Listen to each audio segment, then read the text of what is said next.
one, fight.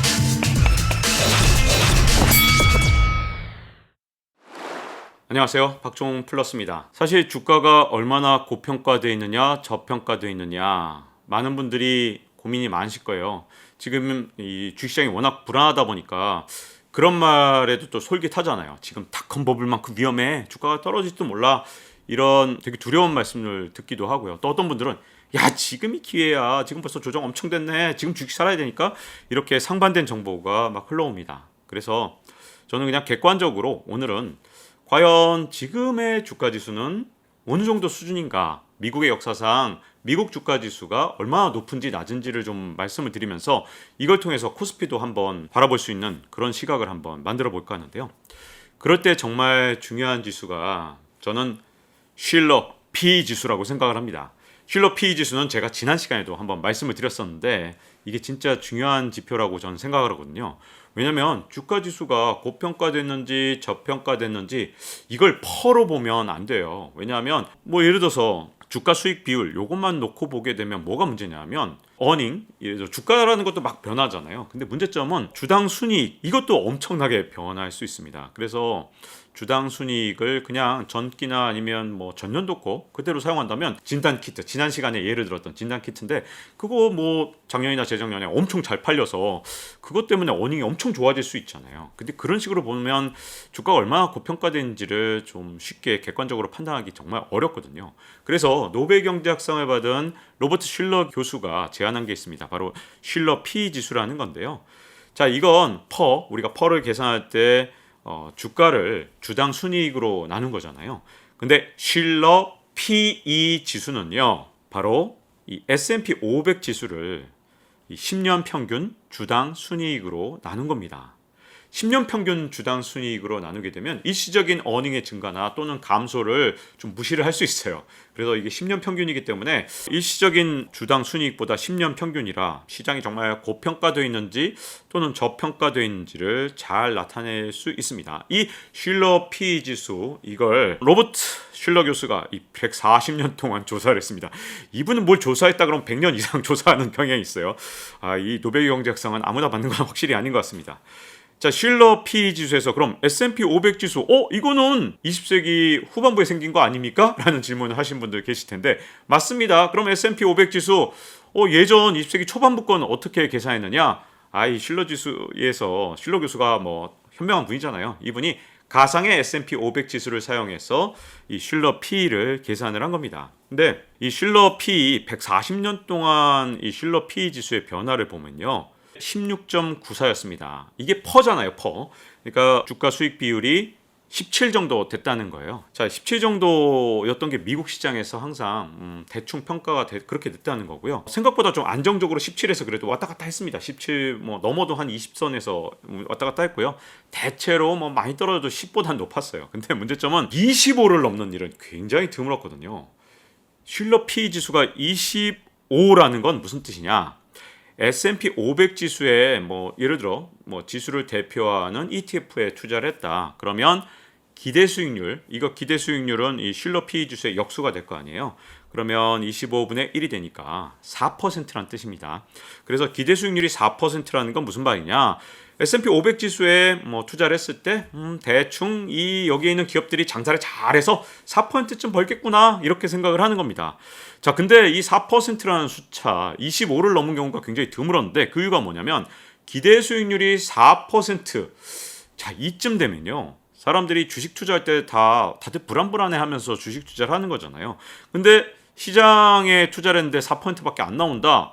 근데 뭐 시장이 조금이라도 불안해진다 그러면 언제든 주식을 팔고 딴 데로 갈 가능성이 있다는 겁니다. 왜냐하면 4% 정도 되면 다른 뭐 투자를 해서 얼마든지 비슷한 수익률을 낼 수 있는 경우가 정말 많았거든요. 미국의 국채 수익률 지금까지 뭐 평균 한 4~5% 됐기 때문에 4%나 되면 국채 사면 되지, 미국 국채 ETF에 투자를 했다 그러면 그래도 조금 더 안정적으로 수익을 올릴 수 있기 때문에, 자, 미국 주식의 뭐 기대 수익률이 4%다. 이건 굉장히 주식 투자로서는 낮은 수준이었던 겁니다.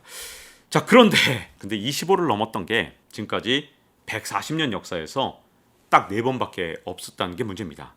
자, 슐러 PE 지수의 140년 동안의 그래프를 제가 여러분들께 보여드리겠습니다. 25를 넘었던 것은 딱 4번인데 첫 번째가 세계 대공황 때입니다. 그때 30이었어요. 어휴, 진짜 높았네요. 30. 자, 그리고 두 번째로 25를 넘었던 건 닷컴 버블입니다. 근데 그때는 45나 됐어요. 그래서 아직도 최고의 버블하면 닷컴 버블이고 미쳤다 이런 소리까지 하는 거고요. 그때 여러분들 혹시 지표를 기억하시거나 또는 지수를 찾아보신 분들 아실 텐데요. 나스닥 지수가 78%나 떨어지는 엄청난 주가 조정이 일어났고, 나스닥 지수가 그러니까 78%가 떨어졌다는 건 5분의 1 토막이 났다는 거잖아요. 그러니까 엄청난 손실을 본 사람들이 정말 많았습니다. 그리고 세 번째로 25가 넘었던 건 글로벌 금융위기입니다. 그리고 네 번째로 25가 넘었던 건 바로 지금입니다. 그래서 코로나19 위기가 터지니까 38이 넘기도 했어요. 그래서 그때는 정말 와, 이거 정말 제정신인가 이런 얘기까지 할 정도로 굉장히 높았고요. 제가 5월 6일자에 슐러 PE 지수를 조사해 보니까 32.46이더라고요. 최근 들어 주가 조정을 받아서 38에서 32.46까지 떨어지긴 떨어졌는데 그래도 여전히 엄청나게 높습니다. 슐러 PE 지수가 32.46이다. 이 얘기는 S&P 500에 투자했을 때 기대 수익률이 역수니까 3%쯤 된다는 얘기예요. 아니, 주식에 투자했는데 3%라니 이거 제정신인가, 또 이런 얘기들이 나올 수밖에 없죠. 그런데 말이죠. 이게 미국에서 그동안 논쟁이 정말 심하게 됐었어요. 왜냐하면 이게 38까지 갔었으니까, 아니 이게 역사상 두 번째로 높은 거잖아요. 그것도 140년 역사에서. 그래서 이것 때문에 버블이 붕괴된다, 닷컴 버블 다음으로 위험한 거다, 또는 닷컴 버블보다 더 위험하다고 주장하는 사람도 있었고요. 아니다, 위험하지 않다라고 하는 사람들도 있었습니다. 자, 그러면 위험하다라는 주장, 그건 뭐 당연히 이렇게 슐러 PE 지수가 역사상 두 번째로 높았으니까 당연히 그런 주장을 하겠죠. 그러면 위험하지 않다, 걱정 마라, 이렇게 했던 분들은 미국에서 왜 그런 주장을 했던 거냐? 그분들도 다 진짜 전문가들입니다. 그분들 주장 절대 무시할 수 없고요. 저도 뭐 사실 동의할 수 있는 부분들도 꽤 있었어요.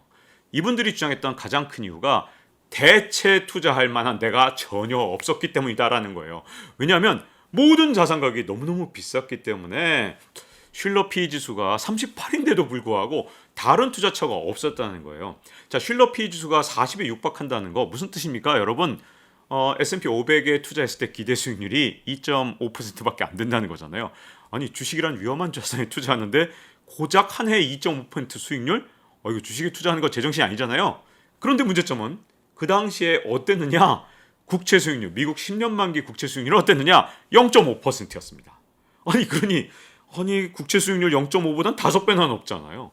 뭐 다른 거, 예를 들어 뭐 금을 투자하려고 그랬더니 미국 정부가 온갖 규제, 이상한 규제를 엄청나게 했어요. 여러분 2020년, 21년에 혹시 이제 미국 금 시장 규제에 대해서 보셨던 분들은 아실 텐데, 선물 시장에 미국 정부가 엄청나게 개입을 해서 미국에서 금값을 인위적으로 끌어내렸습니다. 거의 금 시장에서 사실 미국 정부가 일종의 또 혹시라도 달러의 대체 상품으로 금이 막 뜰까봐 온갖 방법으로 선물 시장에 개입을 해서 거의 한 4번을 개입을 했는데요. 그때마다 금가격이 추락을 했거든요. 그러니까 투자를 여러분들이 한다고 생각했을 때 미국 주식 대신 다른 거 살 게 없었던 거예요. 그때는 뭐 원유 가격도 지금만큼 비싸지 않았잖아요. 원자재도 뭐 그저 그랬으니까. 그러니까 대체 투자할 만한 게 거의 없다 보니 사람들이 제 기대 수익률이 2.5밖에 안 됐지만 살 게 저거밖에 없네 라면서 주식을 샀던 겁니다. 그러나 저는 제 책이나 아니면 또는 뭐 유튜브 출연이나 이런 데서 참 상당히 우려된다. 이 모든 것의 기반은 금리가 너무 낮아서인데, 그러니까 다시 말해서 채권 시장의 버블이 너무 커서인데, 그러다 보니 채권 시장의 버블이 만약에 꺼지게 되면 주가도 같이 꺼지는 거 아니냐. 그렇게 너무너무 채권 가격이 비싼 상황에서 주가가 다른 대체 투자 수단에 비해서 그렇게 고평가가 아니다라는 평가를 들을 만했던 거죠. 자, 그런데 이제 상황이 모두 다 바뀌었습니다. 여러분, 제일 많이 바뀐 게 뭐예요? 미국의 10년 만기 국채 금리는 이제 3.1%가 넘었습니다. 그러면 시장 금리의 지표가 되는 이 10년 만기 국채 금리로 볼 때 0.5에서 3.1로 6배가 된 거예요. 자, 사람들은 빚을 빌릴 때 어떻게 하냐면 이자를 보통 누울 만큼 뻗습니다. 어떻게 하냐면 자기가 이자 갚을 수 있는 만큼 최대한 빌리려는 습성이 있어요. 0.5일 때 진짜 최대한 빌린 사람들, 몰빵으로 빌린 사람들 입장에서 볼 때 금리가 6배 오르게 되면 갚아야 되는 이자도 6배가 되는 거예요. 자, 이렇게 되면 경제 상황이 다 바뀐 거잖아요. 모든 우리가 알던 여러 가지 지표가 다 바뀐 겁니다. 그렇기 때문에 슐러 P가 38이었던 거 이젠 더 이상 설명이 안 되는 거예요. 미국의 국채 금리가 역사적으로 평균 수치에 점점 가까워지면 가까워질수록 슐러 P 너 왜 평균 수준인 17보다 이렇게 높아? 야, 평균 수준은 17이야. 근데 너 왜 32야? 아직도? 이렇게 보게 되면 이 슐러 P가 버블로 보이게 되는 거죠. 오히려 38일 때는 그때는 금리가 0.5니까 괜찮은 거 아닐까? 이렇게 볼 수 있었지만 문제는 그 기반이 됐던 금리 자체가 다 흔들리게 되면 모든 것이 바뀝니다. 특히 금리 급등은요. 초반에 낮았을 때 오르는 게 진짜 충격적입니다. 0.5에서 3이 되면 이게 금리가 6배가 되는 거예요. 2.5%포인트 오른 거잖아요. 근데 똑같이 2.5%포인트가 올라도 2.5에서 2.5% 오르는 5%가 되면 그건 금리가 2배밖에 오르지 않는 거라서 시장 경제에 미치는 영향이 그보다 훨씬 작습니다. 그런데 0.5에서 2.5%가 올랐다. 이미 시장에 주는 충격은 상당합니다. 그런데 말이죠. 이렇게 금리가 올랐을 때 이게 시장에 주는 충격엔 시차가 있어요. 보통 9개월에서 12개월까지 보는 경우도 있습니다. 아무리 빨라졌다 해도 6개월 이상은 걸립니다. 그게 보통 금융정책이나 또는 시장금리가 변했을 때 실물경제에 미치는 데는 항상 시차가 존재한다고 하거든요. 그래서 연준에서도 자꾸만 오판을 하는 경향인데 바로 이 시차 때문인데 자 그러면 이렇게 금리가 오른 게 한 9개월 뒤에 실물경제에 영향을 미친다? 제가 보기엔 이게 점점 더 실물경제와 기업을 압박할 수도 있는 거죠. 그리고 지금 누가 더 이상 이제 금리는 이제 3%니까 이제 더 이상 안 오를 거예요. 10년 만기 국채 금리 이상 안 오를 거예요. 이런 말 하기가 정말 힘들거든요.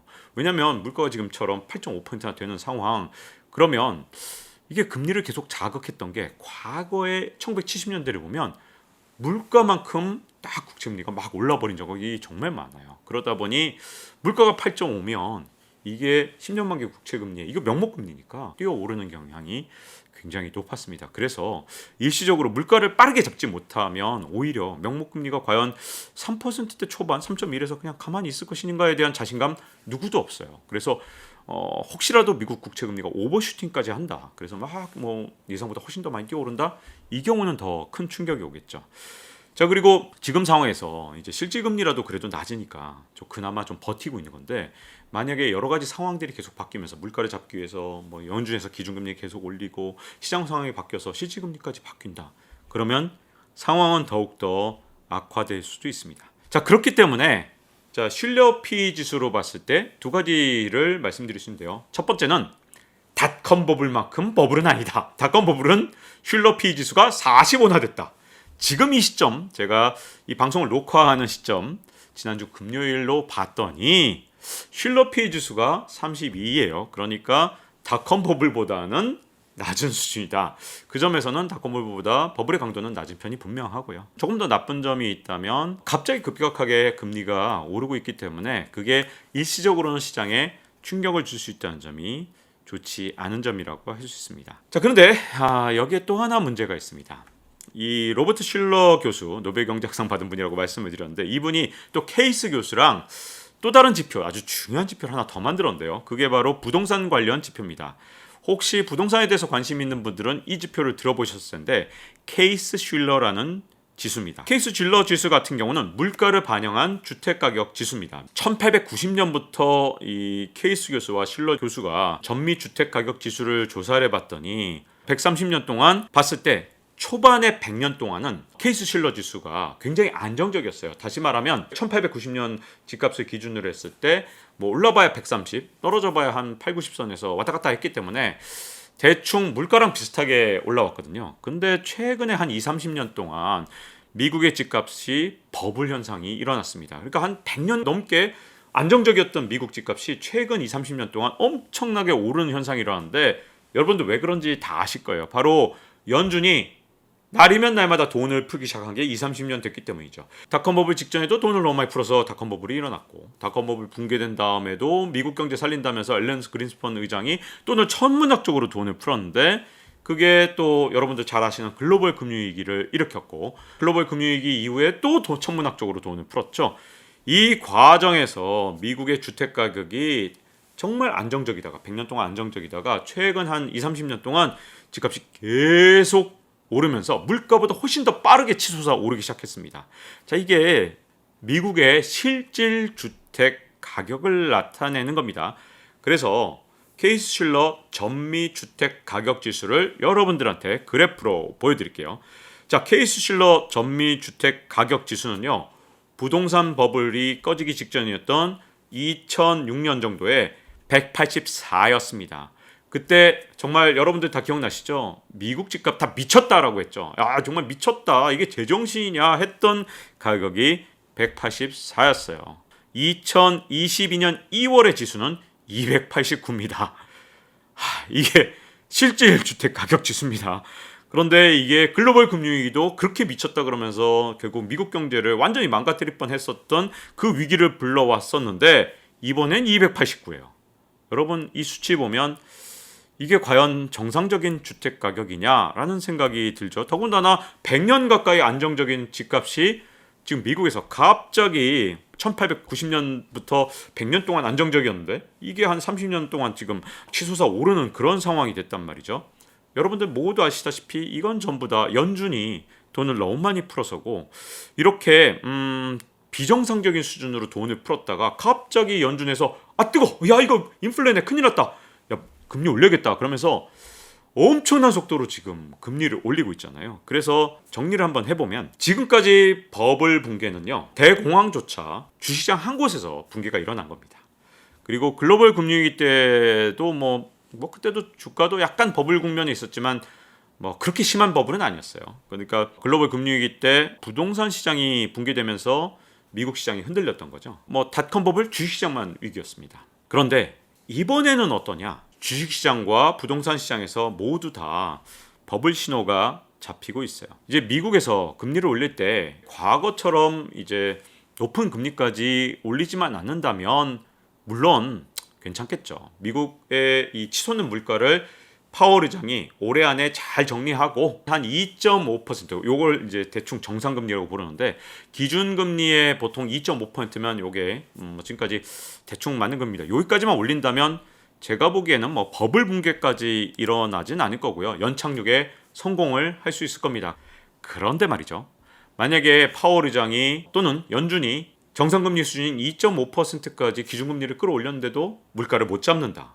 그건 좀 상황이 다릅니다. 그러면 기준금리는 더 치솟아 오르게 되고요. 그리고 시장금리도 명목금리는 엄청나게 오르게 될 겁니다. 그 과정에서 지금 현재 뭐 자산시장은 부동산 시장이나 그리고 주식시장에서 모두 다 미국 역사상 최고 수준, 가장 높은 수준의 버블이 잡히고 있는 수준이라서 만약에 정상금리 수준을 넘어설 정도로 금리를 올려야 되는 상황이 온다면 조금 상황이 달라질 수 있어요. 그렇기 때문에 이번에 인플레이션은 그렇게 쉽게 넘길 수 있는 상황이 아니거든요.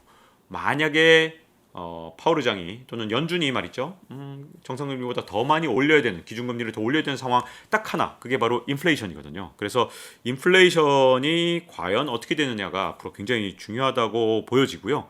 사실 그걸 지금 아무도 모릅니다.